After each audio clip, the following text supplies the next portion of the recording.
How are things on the ground, Ike? Well, here's what we know. According to the National Hurricane Center, Hurricane Idalia made landfall around 7:45 this morning around the Keaton Beach area. And although Tampa wasn't necessarily a direct hit, it still felt a lot of the impacts from that storm. We saw so many things happening from the storm in terms of strong winds, knocking down trees, downing power lines. We saw that storm surge mixed with the high tide really bring up a lot of debris from the coastline and on the beaches. So much debris washing up from that. And one of the major things that we're seeing now is the flooding.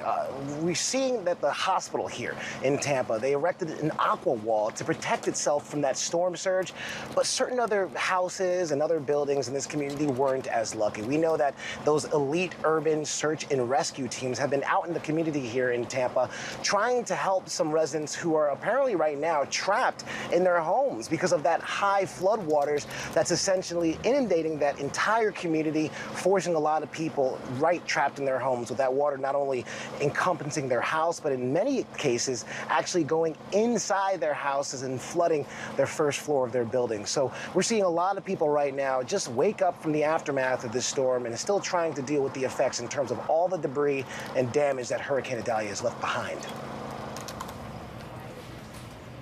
How has the storm really changed throughout the course of the day?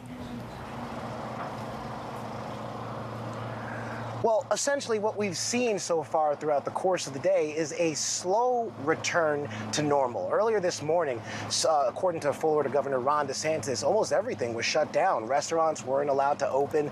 Other businesses weren't allowed to open because those floodwaters were still so prevalent all throughout the communities. Again, there were law enforcement and emergency crews blocking roads and streets and even some portions of interstates all throughout Tampa. But right now, we're starting to see a complete reversal. Again, that Hurricane Idalia is currently right now in Georgia and the Carolinas, affecting that area over there.